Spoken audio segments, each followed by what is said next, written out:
big time over here with the Iserman jersey and the. I told you that. Yeah. Hey, listen, not my fault, man. I mean, I told you got to get your background in order, buddy. I've got a picture of my hot wife, my kids, my diploma. I guess so, but yeah, you're gonna have to rethink this, buddy. Hey, at least it's not my socks and my underwear. Well, I guess we've gotten started. So, Tony, welcome to the clubhouse. Welcome to the podcast. Thank you for joining us on short notice. No, I appreciate the offer. I don't know if you are aware that we started this or that we've got a couple episodes under our belt, but we don't have lacrosse in our lives right now. So we said, let's talk about lacrosse with some cool people. And Colin and I have been talking about doing a podcast for 3 years. We now said no more excuses. We have time. And then Locy weaseled his way in here. And now we have a third co-host. And we're going around the state. We're talking to men's coaches. We're talking to women's coaches. We're talking to youth, high school, college, young upstarts, high school players, legends. And I think you fall into a couple of those categories. So welcome. I don't know. Thank you very much. I appreciate it. I love the fact that you guys are doing this. And I've been following all of you in social media for a while now. And I'm always entertained and interested in what you guys have to say. So I appreciate the opportunity to be on here with you. All right. So I think here's the plan for tonight. We're going to spend about an hour talking about you, your life, your career, where you played. No, I'm serious. I mean, you've won 2 state championships. You've founded programs. You've gone up to Northern Michigan. There's a lot of cool stuff that you've done. But before we get to that, we have to talk about the superstar in the room, the head coach of Detroit Mercy, who was seen by his program was seen by 3.2 million people on Facebook Live last night, and was running Good Morning America. Did you see Garth Brooks rocking the Detroit Mercy sweatshirt? No, I did not. Oh, geez, this is big news. So. That's Coach, a whole other level for sure. Coach, I'm going to pull the picture up. Do you want to tell the story while I'm getting it up?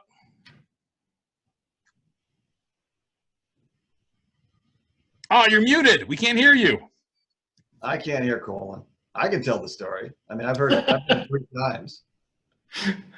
All I know of this story is that the sweatshirt that Garth Brooks was wearing was like a limited edition that I didn't even get. And I'm the voice of the Titan lacrosse team. I didn't even get one, which really upsets me.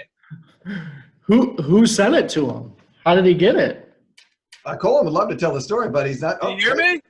Oh. There you are. Oh. You hear me? There you are, buddy. Yeah.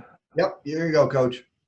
I mean, it's what Garth Brooks, nice guy, came in, talked to our players.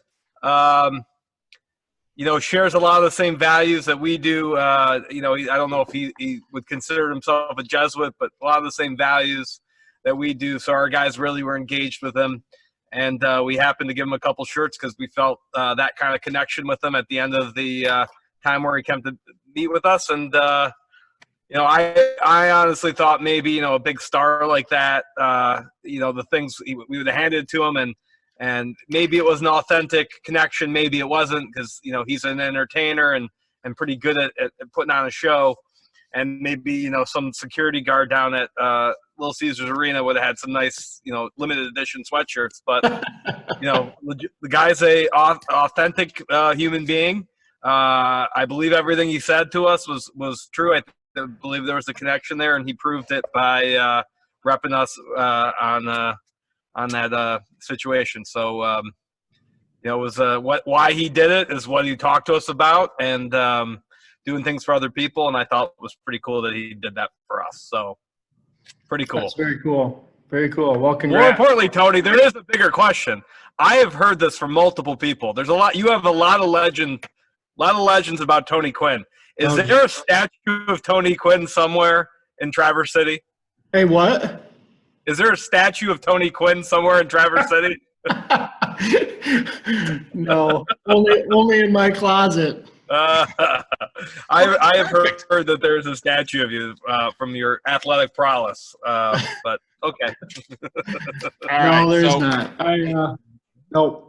I'll wrap this up and just want to share that the official Garth Brooks Instagram account last night, he posted this picture with his wife. He did a Facebook Live for his fans last night. He had 3.2 million people following him at one point. He crashed Facebook servers twice. They'd never had that many people on a Facebook Live. And then Good Morning America played a video of him this morning wearing the Detroit Mercy lacrosse sweatshirt on the big screen in Times Square. So I think that this is appropriate conversion because is this the biggest pop culture lacrosse reference since Stifler wore the East High School lacrosse shirts in American Pie? Good point, Chris Drouin. Very good point. And I will transition back to Tony because we know where he coached, and I want to kind of start digging into your life, your history within lacrosse, and so give us your quick name, rank, serial number, as I call it.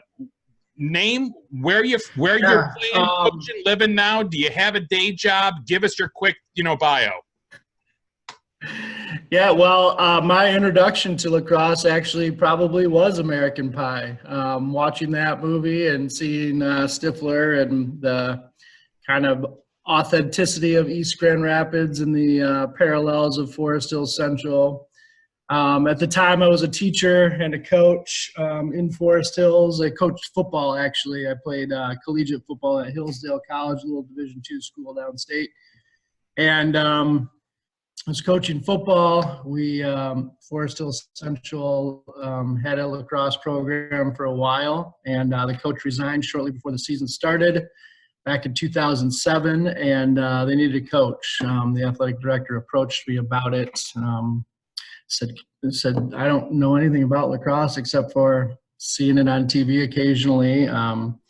But he had faith in me and gave me the opportunity. I didn't play it in college. I just, and I've shared this story with a number of people. My first kind of learning of the game was buying the book Lacrosse for Dummies and reading it cover to cover.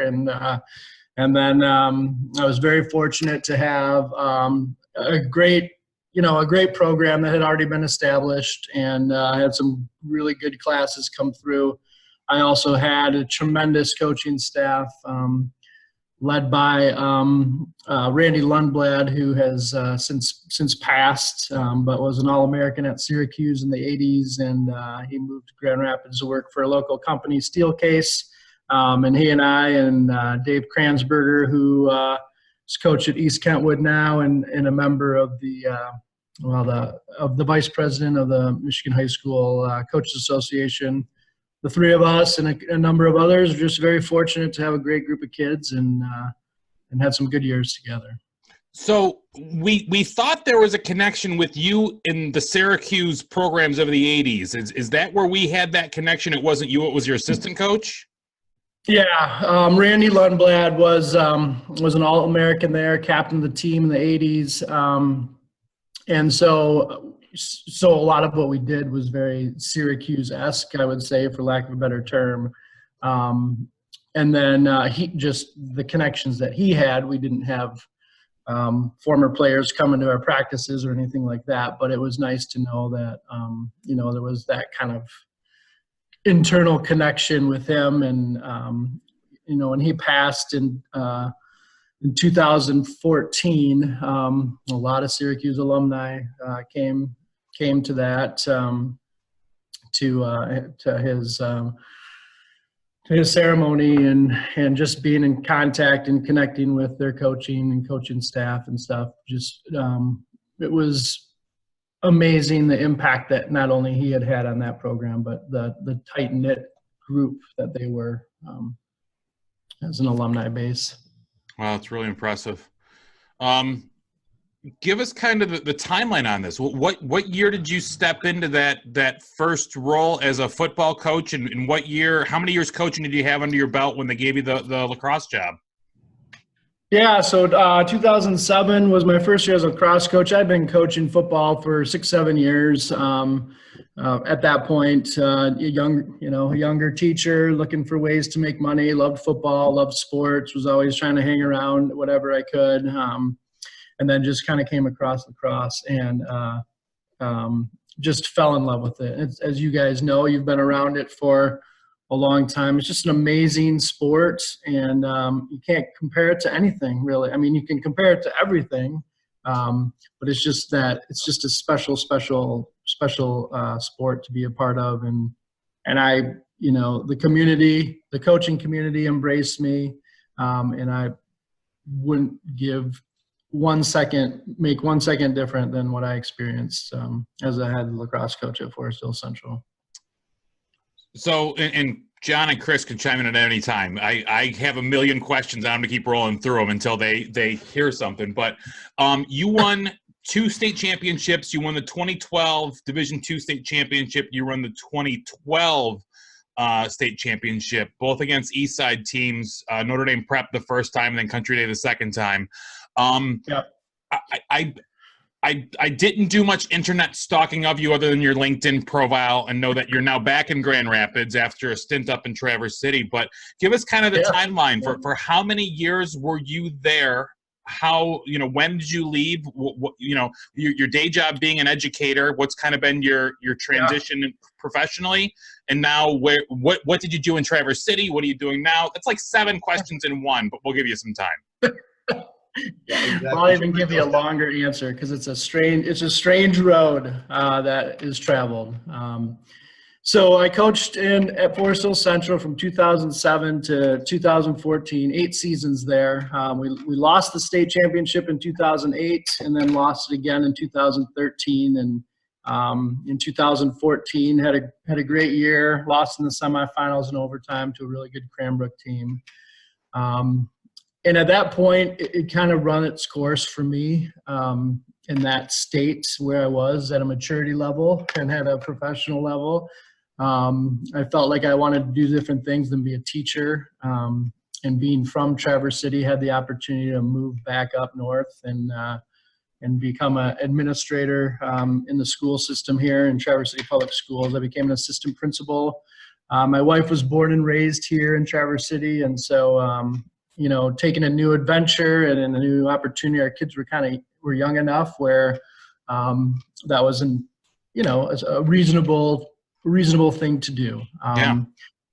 And so we did that and had done that for 5 years. We got to the point where we really missed, I shouldn't say lacrosse was the driving force, but never really left the lacrosse community. From the standpoint of always wanting to be connected, always wanting to be a part of lacrosse and help in whatever way we can.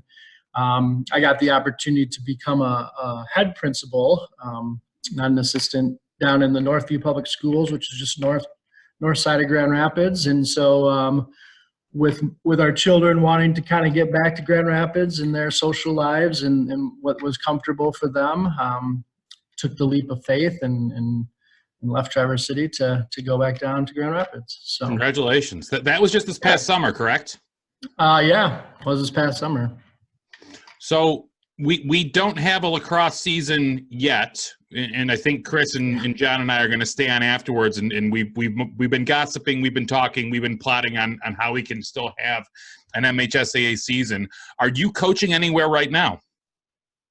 I'm not. Nope. I've got a freshman who made the varsity lacrosse team at Forest Hill Central this year, so we were super excited about that, about to take place. And then 2 days later, the season came to a halt. So, no, I am just a dad watching and trying to stay out of everybody's way as much as I can. But if the opportunity arose, I like I had shared earlier, love the sport and love everything about it, the community across the state and in the Midwest, and would love to be involved at some point, but want to make sure it's the right situation.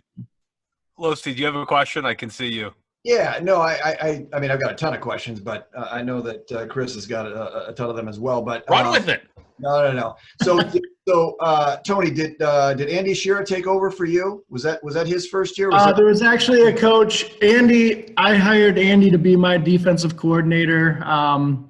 The 2 years prior to me leaving, when I left, they hired another person they hired another person, and he was there for a couple of years, and then Andy took over. Then Andy took over. Okay, yeah. Andy's been on staff for 6 or 7 years now. Okay, so yeah. he's been the consistent piece. Yeah, I've got to know Andy pretty well. Obviously, a good knowledge of the game, passionate for sure, and as you can see with really the state championship last year.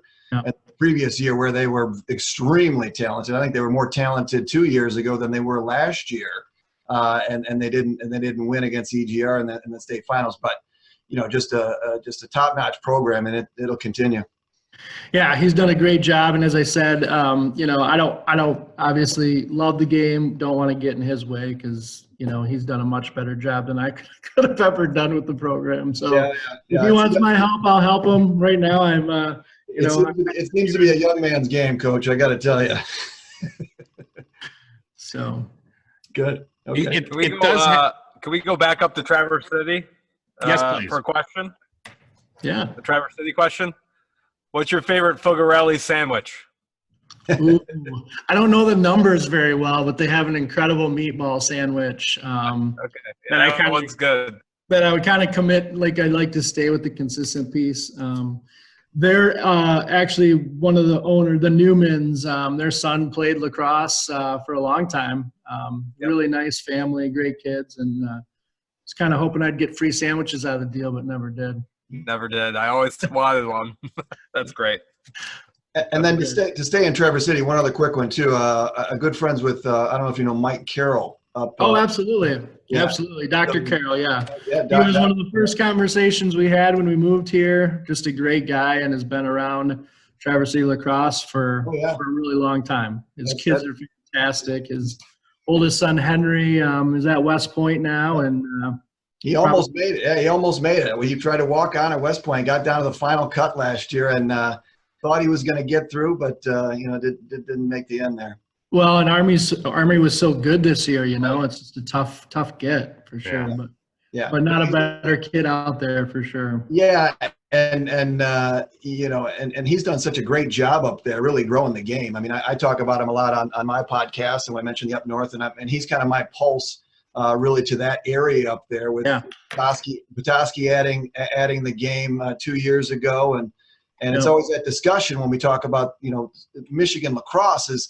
Is it really fair because the weather up there is just, it's so starkly different that you're so limited in the time. I mean, we've only got 60 days in the season in general. And then with the weather situation up there, it just makes it even harder. Yeah. You don't start till after spring. You don't even really start practicing until after spring break because the fields aren't thawed. And there's only one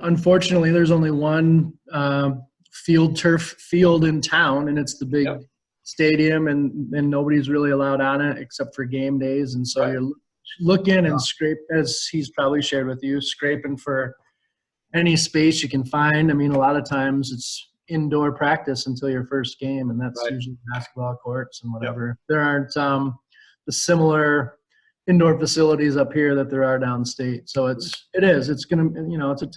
a tough road, but like you said, Dr. Carroll has put a lot of time and energy and money into it, and it's growing. And it's nice to have two, you mentioned Petoskey, where Mike coaches Traverse City St. Francis, and then the Traverse City Public Schools. So there's 3 teams up here, and from what I understand, Cadillac's not far away, but there too. Yeah, you just never know. So, but and then the travel piece, everything's an hour away for sure. Going to Grand Rapids, yeah. I mean, when they want to find a top-notch opponent, it's always that drive to Grand Rapids. I mean, nobody, I'd love, I tried to help him and facilitate some games, because he's so busy, obviously being a doctor and doing something actually really worthwhile. And so, when you try to get teams to go up there, I mean, no one wants to make the drive up there, and that's really a hindrance for those programs as well. Yeah, absolutely. And that's what, when we sat down and talked about it, ways to grow it, teams are going to stop in Grand Rapids before they head two more hours north. You know, there's so many good teams in Grand Rapids that it makes it really hard. So you got to invite them in create a cool venue where you can get a couple games in the day and just do your best. But otherwise, you're on the road a lot. Yep, exactly. All right, go ahead. No, I was saying I didn't even realize that the MHSAA will allow you to do those kind of 2 half games in a day or 2 partial games in a day for teams that have the extensive travel.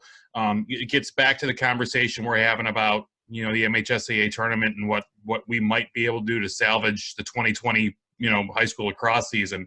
But yeah, I had one of those assignments. Somebody, I think it was a Midland team, came down, and there was.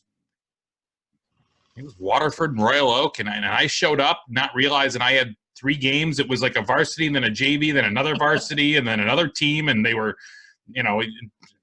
cold, rainy, middle of the start of the season. But yeah, whatever. It's the life of a ref. You just look at your assigner and where are you going that day. So Tony, you keep saying up here. Are you physically in Traverse City right now? I actually am, yeah. I actually am in Traverse City. Okay. We still have a house up here, and so we decided that we were going to come north. Just slip of the tongue, I guess. Thought we'd come north for a few days and spend some time up here doing some spring cleaning and things that we don't normally do this time of year. Yeah, no kidding. How your son and the team, they were going to be pretty good this year. How are they emotionally? How are they mentally? I mean. I know everyone's going through a lot of stuff, but you're a freshman and you made varsity. Now they tell you your season's on hold. It's got to be a no, that's a great question. I can only speak for him because he's the one I talk to the most. And he's pretty good about sharing his emotions, even though he's a teenage boy. He's disappointed. There's no question. All these kids across the state put a lot of time in the summer and a lot of time preparing in the spring, and just like any high school sport or college sport for that matter that has been put on hold, these kids have been anticipating their life to be a certain way for this period, this time of year, and it's just not. And so getting used to that, not being with your buddies, not going to practice, the routine that you're in, I think all of it's been hard. I think for the first couple of days, there was this kind of like awestruck. This is kind of fun. We get to, have a lot more freedom than we normally do. But now I think, though they might not all agree, I think the idea of being in a routine and being at school and just kind of going through what your normal day should look and feel like, it's hard. Yeah. He's fortunate. He's a younger guy, and he, one of the first things he said to me was, "I feel bad for the seniors," and I know that that's kind of a sentiment that the whole country has embraced at this point, where that group of seniors, whether collegiate or high school, are just in a tough spot, and we want to make that as normal as we can for them. Trying to be optimistic, trying to hope that it comes back. But, I see that the U.S. Lacrosse, they just announced that the U19 games this summer are on hold indefinitely. I saw that. The state of Virginia announced that they are canceling school for the rest of the year. I saw that too. For every one of those, of course, you saw it. You're an educator. You got to keep track of this stuff. And I guess I'm just kind of wondering too is kind of what we had with the rolling of the punches, because I was supposed to have Grand Valley versus Western on that first weekend when everything shut down. And I was emailing with the coaches, hey, if anything comes up, let me know. Just I don't want to drive out there and have it cancel. And as we were seeing the Big Ten tournament getting canceled and everything, it was like, whoa. Like it went from this to this, and now it keeps getting bigger and bigger. So we've got our fingers crossed, and I'm hearing some chatter on social media from club coaches that are saying, well, if they officially shut down the high school season, how early can our club team start up? And I'm going, well, it all depends on the social distancing aspect of it, I guess. Right, and you get nervous. You see some of those things, as you mentioned, the U19s getting canceled. When things like that are in the summer season are already starting to be hampered or canceled or on hold, you start to worry about even that. Will these when's the next time these kids will even get to play lacrosse at all? Yeah. Whether it's high school or summer. So, but that's a selfish point of view, obviously, from a person. I'm selfish. I like this game. Okay. Yeah, I do. I don't want to have to apologize for that. Yeah, that's been hard, and I'm sure Chris, has, he had probably a lot of hard conversations in the last week and a half with some pretty emotional kids. Yeah, my guys are pretty tough, and they roll with the punches. They know that there's a bigger thing than just playing lacrosse in general. So, the good news is I got a lot of guys that are getting that graduate degree, so that a lot of guys are going to be hanging around anyway with our seniors. So the good news is, they'll be around next year. So, Yeah, there's a couple key guys that had this year shortened, and instead of, being a GA or sweeping the floors in Callahan, they're going to be playing lacrosse for another year. So that's good. a little bit of a silver lining. Do you get this? Do you get the sentiment, being in the collegiate world, that that'll be the case with a lot of schools and programs, or kind of? I saw Jason Ament announce yesterday or today or whatever he's not coming back, and obviously he's a high-profile guy. But Right. I think it's unique. It's a spring sport, so you've got an entire year, to go back to school and. Well, let's look at, again, I'm not going to speak for anybody or speak out of school, but let's take a school like Colgate, where I might have some inside information. They don't have any graduate programs, and that's a pretty expensive school. So to kind of elongate your college career is a lot more difficult there. Yeah, sure. Wagner, same kind of thing, where, without the graduate programs, where kids can even get a start on it, that's a great point. That can be a dicey situation for schools like that. So, I think it's case by case, school by school. And, today with the transfer portal and how easy it is for kids to kind of look at other things and look at other programs, I think we'll have a year a lot like college basketball, which, Chris has his Oakland hat on. I think they got like 7 guys in the portal right now. I think last year, guys, yes. I think it's only maybe 2 so far. Take a look. Look at today's data. Not going to be happy. I'm happy about it because Oakland rips on Detroit all the time. But I think we'll have a lot of this Big Ten guy going to this Big Ten program, this guy taking this guy. So it could get really dicey.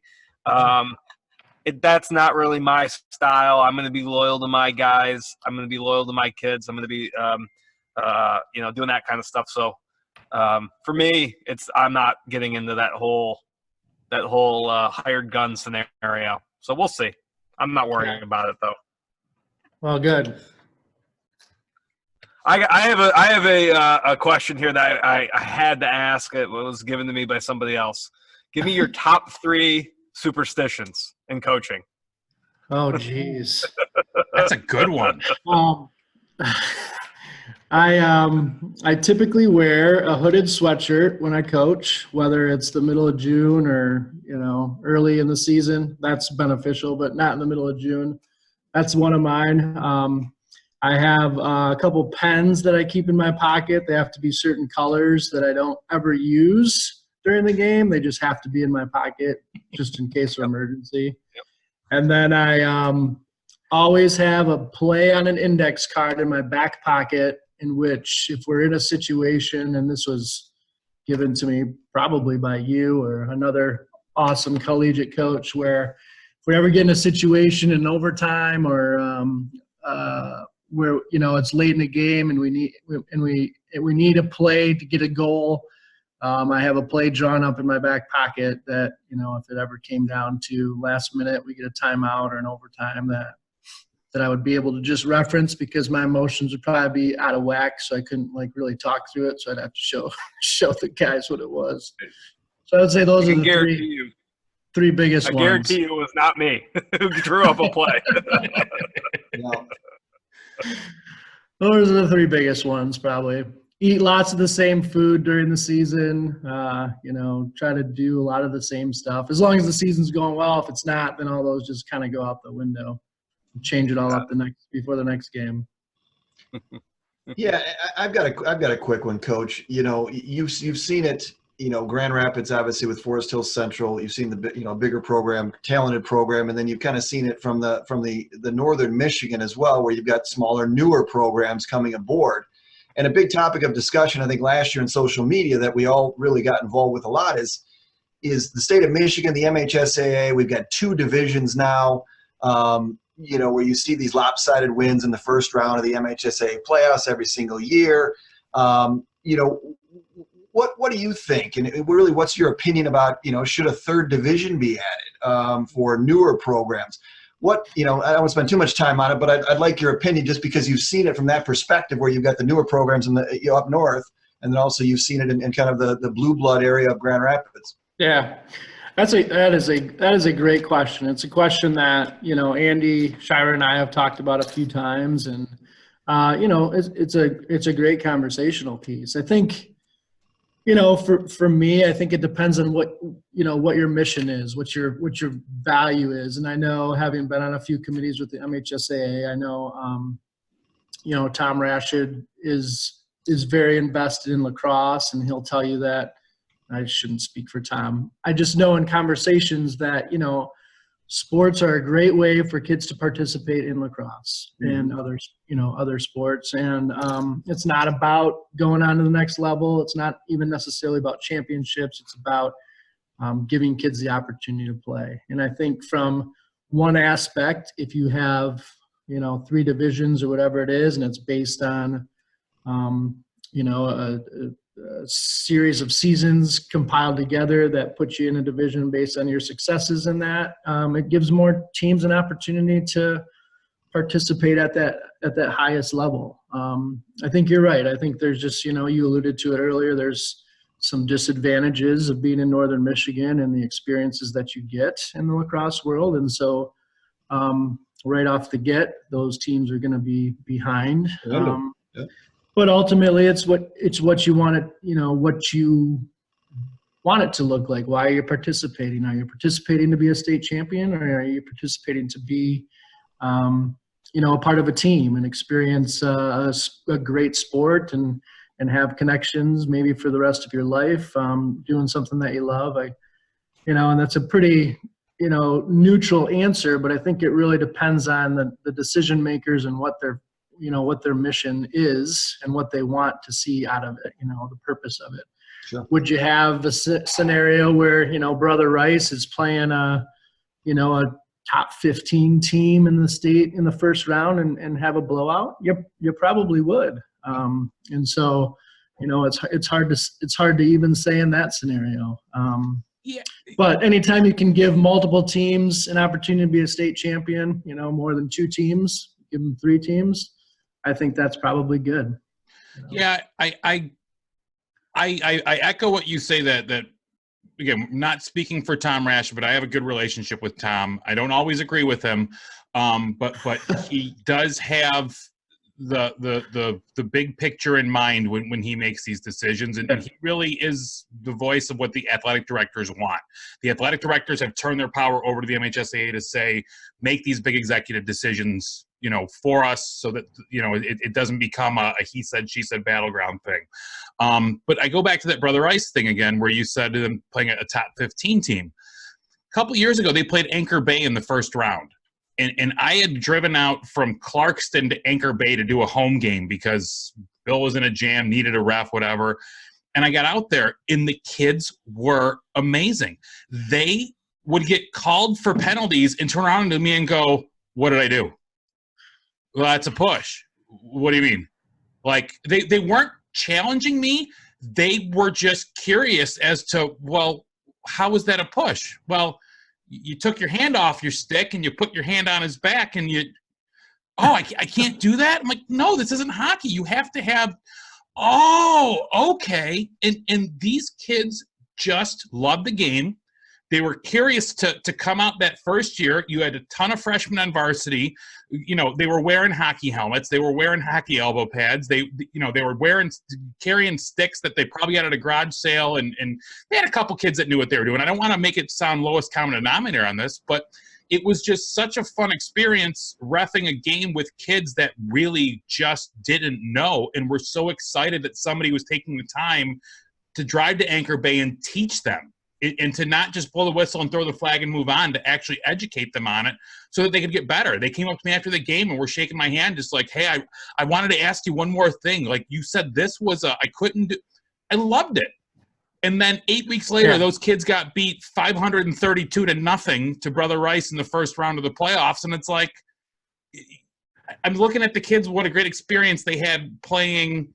It was somebody from a Chippewa Valley School or something like that to that, and like what a big huge swing in their season. So I tell that story for a reason, because I want to share my screen again and show you guys one thing.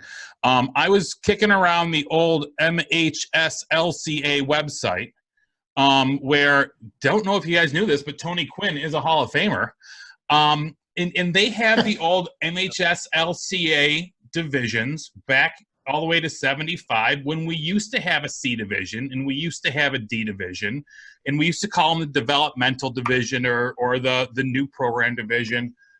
I know that we try to have this one size fits all, because if it's good for basketball, it should be good for baseball, it should be good for lacrosse, it should be good for everyone else. But I'm just looking at these teams that are, you know, go back to 2001 and 2000, where Rockford and Huron Valley could say they were the Class C champions. And even in 95, where East Grand Rapids won a first title, or St. Mary's Prep won it under Porritt in those days. You know, that was an experience for those kids. And I don't want to just say that we give everyone a participation trophy just because you're a new program, you get to play to call yourselves a state champion. But maybe there is a solution where it's not everybody makes the tournament, and maybe there is a solution where those guys can still play for something, whether it be their own separate tournament or even, you know, this term of festival has come up so much. I would love to take those first-year programs, the first 4 years, and say, if you guys want to opt out of the MHSAA tournament, show up at this field, park, whatever, on this day. You're guaranteed 4 games. Come back in the morning. We'll seed it, and you guys get to say you were the Michigan Festival champions or something, where those guys can have some fun and have the end of the season. And if those newer programs didn't have their kids grow up playing travel ball, where, I mean, come on, Locy, how many sticks and sweatshirts and T-shirts have you had to buy your kids at Lax Bash, Boo Bash, Lax Jam? I mean, I joke, but yeah, I mean, we joke about our Cincinnati shirt collection. You know, those kids on those first-year programs are normally the first players on those programs for a reason, because they don't have the culture and the experience there. What if we give those kids a chance to go out and play in their own first, you know, festival thing? Let the parents bring out the barbecue grills and the red Solo cups and sell them T-shirts and you know, everything else. I just think there's got to be something better than the one size fits all. Every team makes the tournament, and we see it right now. I really like your suggestion. I think, you know, with regard to lacrosse and the MHSAA, I think lacrosse has done the community of lacrosse has done a tremendous job of being proponents for themselves, you know, and like you alluded to earlier, there's not always agreement with decisions that are made, but you look at some of the other sports now, football and basketball come to mind, that are seeding their districts, and now the new, back to the old playoff points with football. All of that, I think, was influenced by lacrosse, and the fact that, you know, they were ahead of the game with the seeding within the tournament. And though, yes, it does create some of those discrepancies in the first few rounds, it does at the end of the day put those teams together at the end, where you're not doing it geographically like some of the other sports do, where you might have a Brother Rice and a Detroit Catholic Central playing, you know, in a second round game, or a Forest Hill Central and an East Grand Rapids playing in a third round game, you know, which potentially are the two best teams in that in that division or whatever. And so I think, though there are always ways that we can improve, I think lacrosse has done a great job, at least from the standpoint of getting some things out there in the MHSAA that haven't been commonplace. And that's a hard thing to do, to change the systematic beliefs of a organization like that. And like I said, Tom, is always looking out for the best from everything. And he's been a supporter with that. It's not always an easy thing to make those decisions, and he's done a nice job of doing those. And I absolutely get it. And we've said this as a disclaimer every time we've had this conversation. The Chris Drouin, Chris Kolon, John Locy, we're not saying that people need to listen to us or bring us to the table for these conversations. And Rashid has a very difficult job where he is dealing with the Brother Rices and the Forest Hills and the teams that want to travel and that are upset about a 300-mile rule. Oh, yeah. At the same time that I'm seeing – I didn't even know that Reefs Puffer was a high school, let alone had a team, and now Ovid Elsie has a team, and I'm going – I just live in my little Oakland County bubble, and I think I know a lot about the game in Michigan, but, he's got to keep everything fair and everyone happy for everybody. So I get that we can't just – throw out these ideas. It's up to the MHSAA, it's up to the ADs, it's up to the Coaches Association. You have the Michigan lacrosse officials in Mishloa and Capital City and the Grand Rapids area guys. We discuss tournament, assignments with Rashid. We discuss uniforms, payments, a couple things. We don't get into the minutia of the MHSAA. We're independent contractors. We get our assignment, we do our game, we keep it fair, and we move on to the next one. But as lax guys, as we are the lax bums of the internet, we have these conversations about the game. And, I've got a 9-year-old son that's going to be coming up through the system, through the programs in the next couple of years, and want to see what it's going to mean for him and then the future of the sport once he gets there. So thank you for humoring us. We've got all kinds of brilliant ideas just waiting for somebody to listen to us. No, I love it. The more kids that you could, like you said, and I've experienced that too, coming up to Traverse City and helping coach up here, some of the high schools when I was just got up here.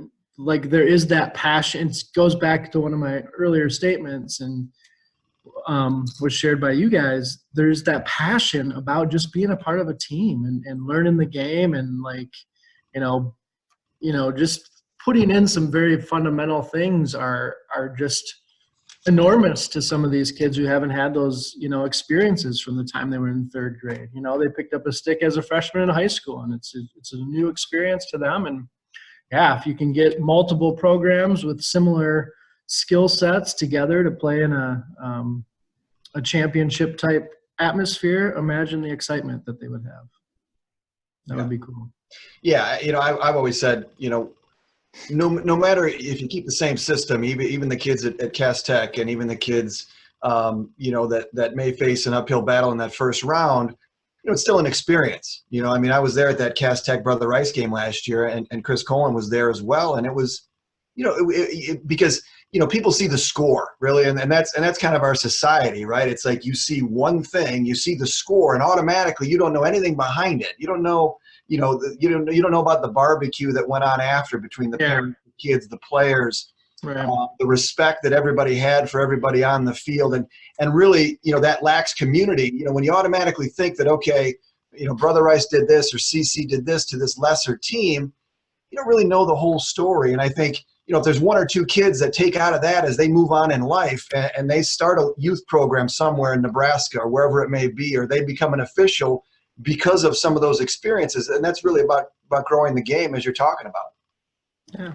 Yeah, you're absolutely right. The experience and the community are huge in lacrosse, and I've just been enamored with what it's been like from the very beginning of me being involved in it. It's just a community that's just different than any other that I've been a part of in the sports world. So speaking of communities, you've got 3 East Side guys. You're a northern guy and a west side guy. I don't want to say. I've got a great question about the west side. You got a good one? I'll let you go first. I've got a great one here. I've been trying to get a hold of something. I like, obviously, unique lacrosse items. And I've been looking, and I work with Dan Katzier pretty closely, and I have been looking for a Beltline belt buckle for a long time. I've been looking for one of those. I really want one to kind of show Dan, the East Grand Rapids guy. You got to tell I us. got You got to something fill us over in there. on what it is. Tony's dying. What is a Beltline belt buckle? Well, so I'll just, going back to when I started my career as a coach, lacrosse was not my strength. The X's and O's of lacrosse were clearly not that. The reason I got hired was my, kind of ability to develop relationships with kids and to motivate those student athletes to do the best they can. One of the unique positions that I was in coming into this role was Forest Hill Central had not beaten East Grand Rapids in 17 straight attempts. It had dated back to like 2002 or something like that. And so our kids didn't even know what it was like to beat East Grand Rapids at any level. And so there's a road called the East Beltline that kind of separates the two communities, M37. And once you cross that, you're either in East Grand Rapids or you're in Forest Hills. And I thought a great way to motivate the kids was to create this game to be a lot more, than just the rivalry that it was, which it is hard to do because it's a great rivalry, although Forest Hill Central really wasn't contributing much to the rivalry for a long time. And so I had these belt buckles created that have our Forest Hill Central logo on it. It says Beltline Buckle Champs. And as you alluded to way back in the very beginning of this conversation, one of the famous stops in East Grand Rapids, or East Great Falls, whatever you want to call it, is the hot dog place there. And so I promised the kids that anytime we beat East Grand Rapids, you'd get these belt buckles, and we would go to Yesterdog and celebrate on me. Probably an MHSAA violation of some sort, but I'm not there anymore. So Yeah, two limitations. You're fine. Yeah. my first year, I knew we were going to break the streak of losing 17 straight, and I miraculously went 0-4 against East Grand Rapids my first year there. So the streak went to 21 games, and then my second year we did actually beat East Grand Rapids once in the regular season, split with them in the regular season, and then lost in the state championship. But after that, we had our fair share of wins, and so we had those belt buckles created, and I will definitely get you one, Coach, and I will even send one for you to give to DCAT. I'm sure he wants one too. Yeah. Oh, no. I want – this is for me to, All give right. him the shit. We'll make sure that gets to you. That's awesome. So another thing is we understand the Rice CC rivalry, the Rice Country Day rivalry, the Country Day Cranbrook rivalries. We have a lot of those on this side of town. Tell us about the EGR and Forest Hills rivalry, and I think you just kind of did. Is there something about West Side lacrosse versus East Side lacrosse plays, philosophies, coaching styles? Because now that we interact a lot more through the playoffs and we're starting to play a little bit more during the year, but a lot of us still don't see teams from that side of the state that often, and I want to try to start bridging the gap on that. I can just speak for myself. There was kind of this awe with, especially Brother Rice, and some of those programs that have just been so well established, the DCDs, the Cranbrooks, the DCCs. When I got into the lacrosse world, it was just like, oh my goodness, if we can play these teams, it would be so cool and so great for our kids to experience that. And then from the East standpoint, we play in every sport, in every, from the time the kids are in first, second grade doing their little youth sports, they're playing East Grand Rapids, and it's just a rivalry. It's one of those community rivalries. Professionals in both communities compete with one another. There are some great football stories that go back into the early 80s late 80s and early 90s when they were both good. And it's just been this ongoing thing in every sport. If it's an East Grand Rapids, Forest Hill Central game, it's going to be packed, it's going to be wild, and it's just going to be, it's going to be a battle. And it's a lot, it has a lot to do with the communities are very similar socioeconomically. They're just all working together in the professional world, and then kids are going to different schools, but there's just this kind of mindset that FHC kids want to beat EGR kids, and EGR kids want to beat FHC kids. Doesn't matter if you're playing lacrosse or tiddlywinks, they're in competition with each other. Well, it's a good game. I think anybody who's in lacrosse should probably get to that game at some point. Oh, yeah. I would say the same thing about a number of rivalries down there, but if you're on the west side and you can see that game, it's a great one to get to. I think Locy should maybe broadcast one of those games one time. No question about that. I'd love to do. I mean, I'd love to get up and start doing some games around the state. I mean, that would be. I've talked about it for like 2 years now, where kind of a game of the week where I travel up there with. That would be sweet. And it would just be fun. I mean, it would just be fun to do. Yeah, that would be cool. Yeah, to see the different venues. Flint Powers with that new, Flint Catholic, or with that new stadium there. Yeah. And to do something. I mean, get up north. Heck, I'd go up and do a Traverse City Petoskey game. Just to see Doc Carroll on the sideline walking up and down would be great. Yeah. It'd be a blast. All right, I'll give Bert and Moet and everybody a call and say, put me on East Forest or versus Forest Hill Central this year, and see how they take it. That was a very politically correct answer. I was waiting for you to say, Tony, you Birmingham guys, you Rice guys, bunch of arrogant pricks. Don't give us any respect on the west side. That's not true. That's not how I feel. I will tell you, one of the very first calls that I got when I became a head coach was from Rob Ambrose, welcoming me to the community. And I think as somebody who was always trying to learn the game and to learn the history of the game and the traditions in the state, that goes a long way with a young coach like me. I was invited to be on some committees. Dave Wilson at CC, has always been open with me, and even John Kenny back when he was the coach at DCD. These are guys that didn't know me from Adam and welcomed me into their community, and so I've always had a great respect for those programs and the coaches, past and present. It's just I get excited when I walk into DCD and I see what Coach Garland's got going there now, and I get excited when I walk into the Oval at Cranbrook, no matter how good they are and who's coaching there. And just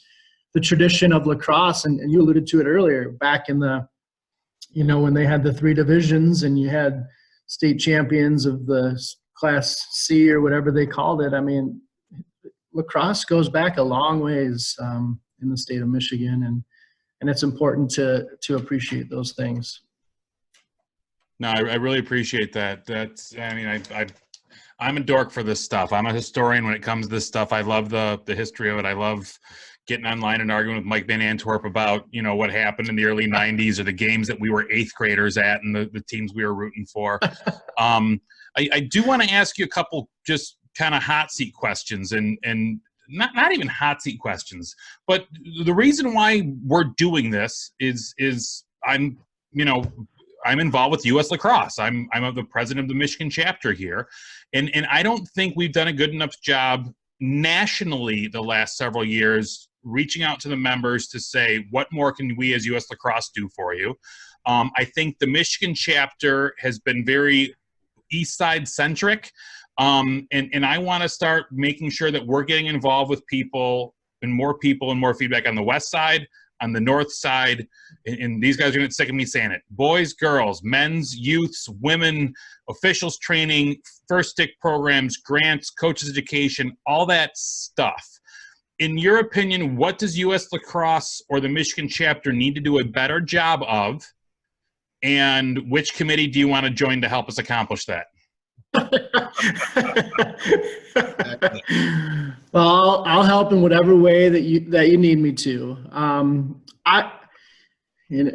this is probably going to sound, it's going to offend some people, and it's not intended to. I think that lacrosse has, as of late, the last few years, not done a very good job, and this is lacrosse in general, of separating what lacrosse is about and what lacrosse clubs try to, and this is a huge generalization, what lacrosse clubs try to do with lacrosse.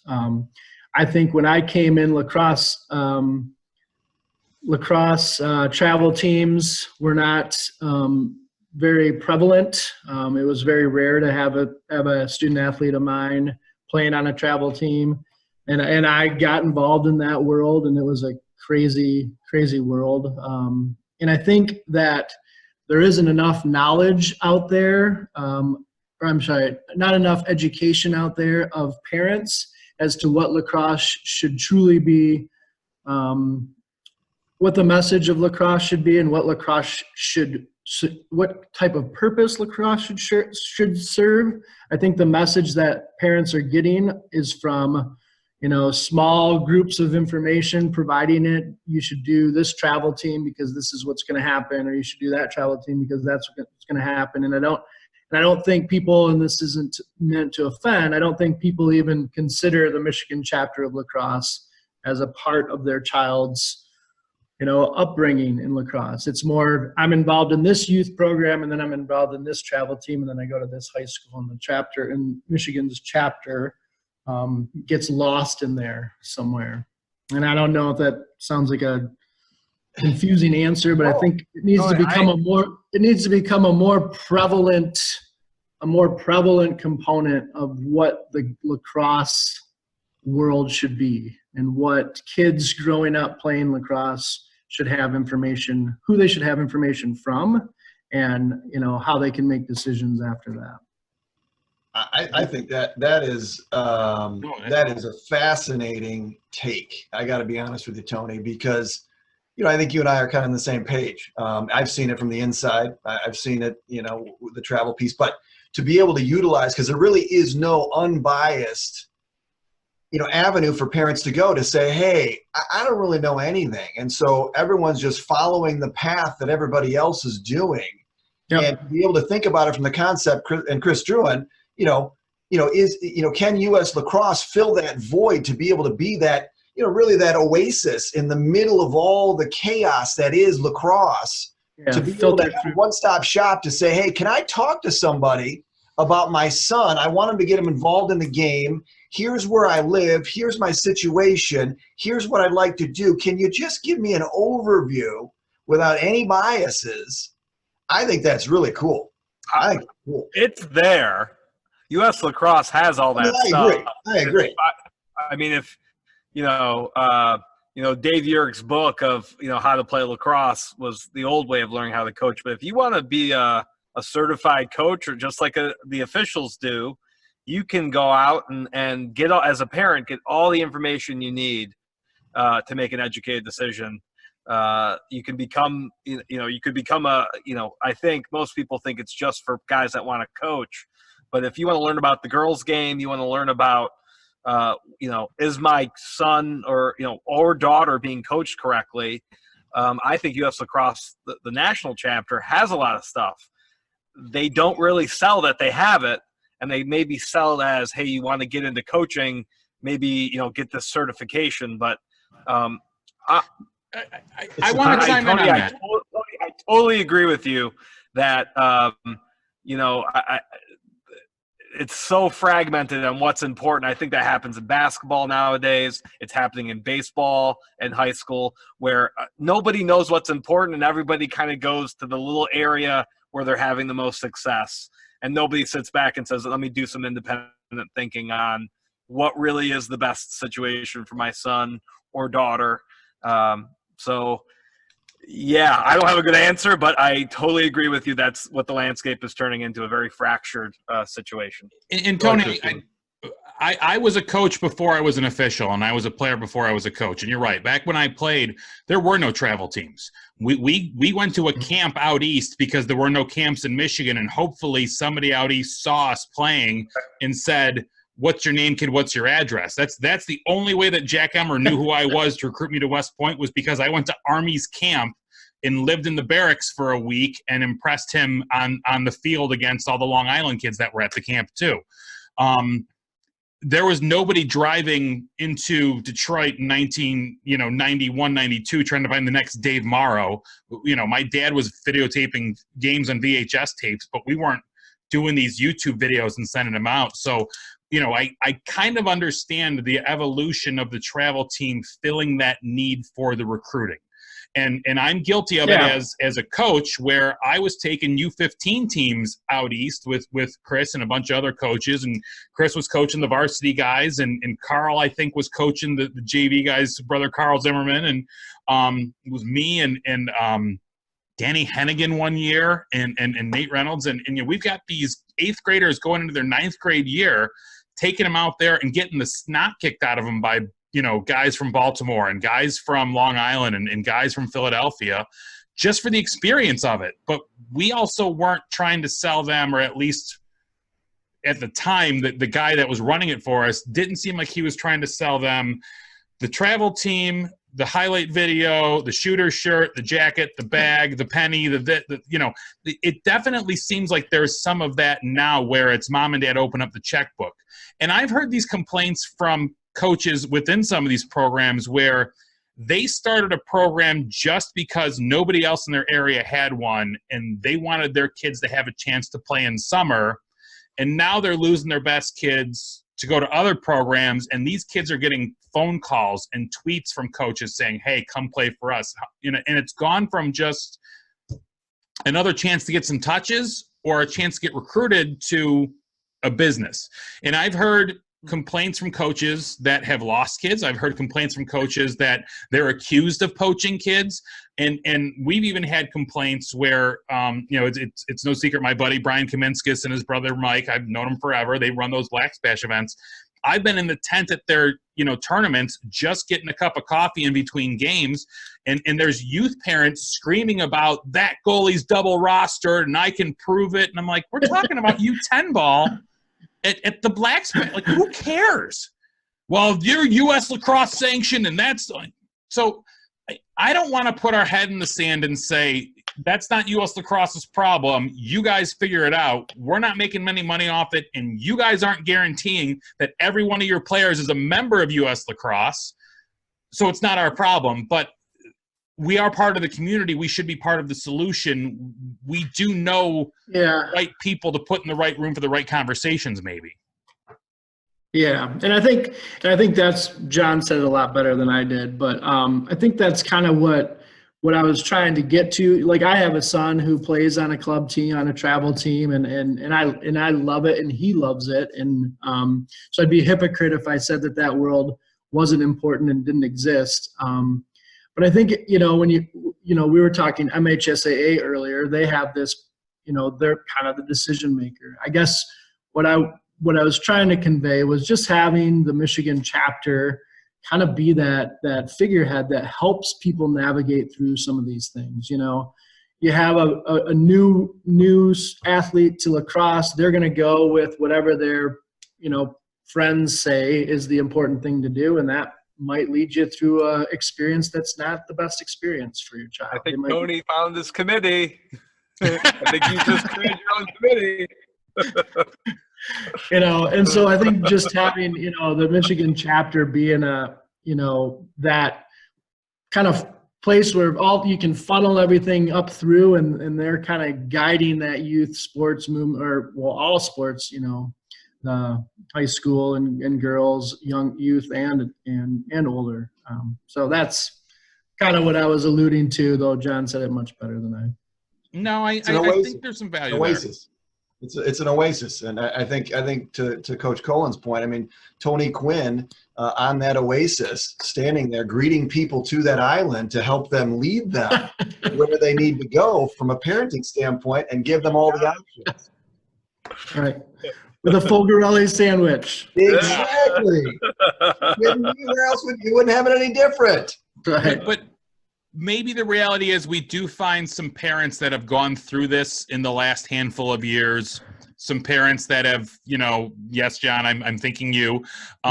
They've had to navigate the my son's being recruited for the travel team that's supposed to get him recruited.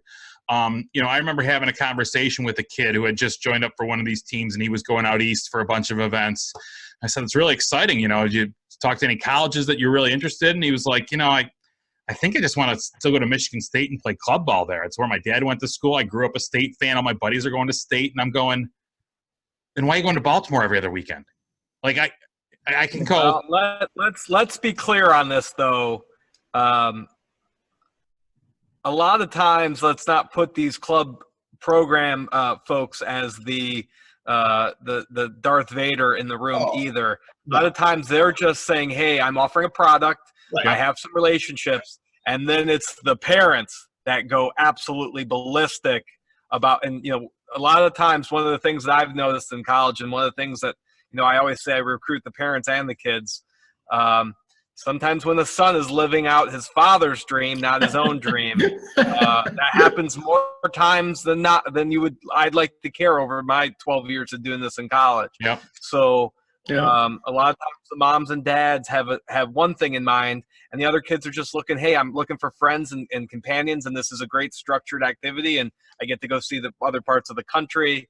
Again, there's a good fair share of parents that hey, they're investing in the time and the family time in that situation too. But then you get a few of those parents that are, locked onto their investment and so that it's a two-way street is all I'm trying to say. I don't think sometimes the club directors get a bad rap sometimes. They're also, I think most of them in the state, all the guys, Juice, Jerry's, Omnia, the True, all those guys, they lay it out and say, hey, this is what we can do. Right. And then parents sometimes get a little bit more extreme. So sorry. No, that's fair.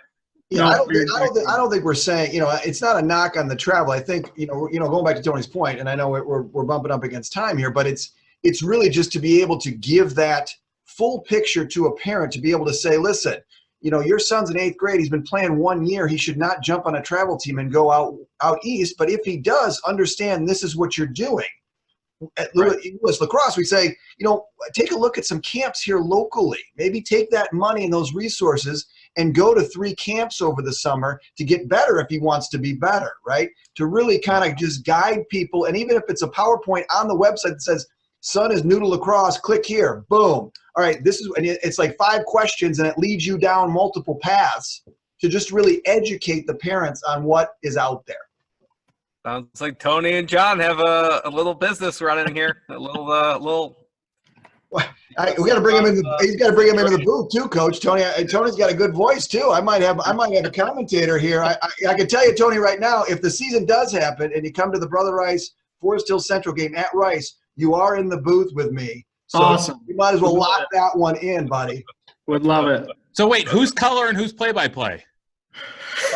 We're just going to ham and egg it like we're doing right now. All right. All right. So, Tony, wrapping up, we said we'd take an hour of your life. Final questions. Who else do we need to have on this podcast based on their stories, their experience, their wisdom and insight, or just their comedic value? And who up in this, the second part of this, maybe don't have to be put on the spot, but as we're developing these committees, as we're trying to get more people involved for the men's game, the women's game on the west side and up in Traverse City, who do I need to talk to make sure that we keep them in the loop on upcoming events, educational programs, opportunities, or give them a voice to join a committee and get more involved? Okay. I would say 2 musts that you have to have on, 2 fantastic young coaches in West Michigan. Andy Shira, obviously a little bit biased, and Mike DeWitt, the coach at Rockford. Yep.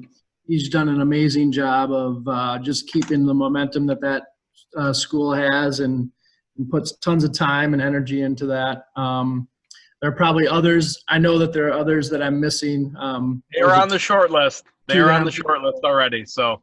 From a comedic value standpoint, you got to go with Tim Murray out at Grand Valley State. He will bring lots of stories to you sure. Mike Shanholz at Hope College is just an incredible guy, and he's that character guy that you want to have on here for sure. And then up north, as John mentioned, Dr. Carroll, he's been there from the beginning of lacrosse in northern Michigan.